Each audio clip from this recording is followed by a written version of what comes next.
Okay. Hello, friends and enemies. It's me, VIPCOS. That's why I have a beard. I just saw the Netflix ad that they have. Not ad, but there's an article. I'm gonna read out the article.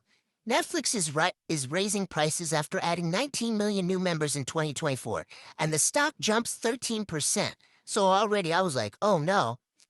And I was like, no, no, no, no, no, that can't happen because I'm already paying $6.99. So that's the cheapest plan that they have currently for Netflix, which is $6.99. They're going to raise it to $7.99.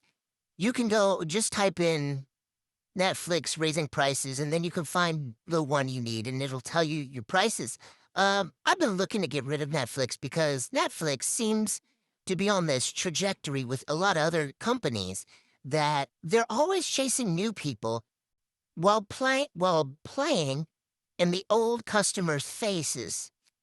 They don't want to keep us, but they're constantly trying to get new people without thinking, hey, if I had my customers and I kept them, then I would continue to have revenue because they would be like, we trust you in your brand.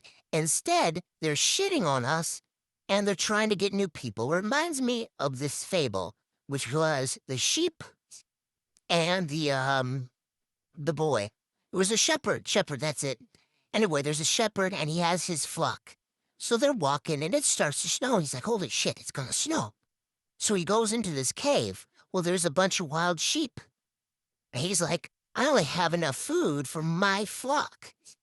And they get snowed in, but he's like, if I feed the wild sheep, then I'll have wild sheep and I'll have my own sheep. And it'll be double. Well, he ends up focusing on the other sheep, and what happens? His sheep all die by the time the snow melts. And he's like, holy shit. But at least I have these new these new sheep. And he goes outside with the wild sheep and they say, deuces, motherfucker. And they start running. He goes, hey, hey, wait a minute, wait a minute, wait a minute. I fed you. And they said, and we saw what you did to the ones that you considered friends. What the hell made you think we would trust you? And they left. I think that a lot of companies now seem to think only about money and how much they can make versus, hey, if I make a good product or if I do something, then I will have people that constantly come to me. For example, Joanne Fabrics. You had a private equity firm that came in, and what did they do? They put out fleece. They didn't talk to the current clientele and be like, hey, what is it that you love about this thing? That's what you're supposed to do. That's what I've always done. When I've gone into another job, I've always watched, asked questions about what's going on before I say this is what we're going to do. At least it's taken me at least 3 months or more before I tell everybody, no, we're doing this. I don't come in right away and say, we're doing this, blah, blah, blah. Because I found when people do that, they're less likely to listen to people and they're more likely to piss people off and then be fucked when the people that know everything, that have the knowledge, leave. That's something I learned very early with my other jobs. And that's something I've always managed to think about when I'm training new people or when I'm at my other jobs.